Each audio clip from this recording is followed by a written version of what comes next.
مداحی رو کی آورد؟ میبینی خاتمی از مداحی شروع کرد.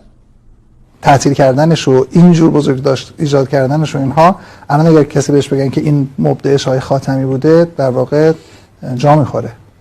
جا بخوره یا نخوره بوده دیگه. اینا بود و فرداش هم آقای خاتمی مصوبه برد دولت که تعطیل عمومی بشه. مداحی رو گذاشت، زرتشتی رو به قدرت رسون. چرا؟ چون خاتمی بچه کجاست؟ دین خاتمی چیه؟ زرتشتی هم هستی. همه ما ریشه زرتشتی داریم. تو تمام ادیان این آدم هست. همیشه اون گوشه نشسته. آیا کسی میتونه خاتمی رو بگیره؟ نگو. چون ایران دست چند تا سازمان امنیتیه. اینو بگیری فرانسه حمله میکنه، اینو ول کن اونو بگیر آلمان حالا حمله میکنه.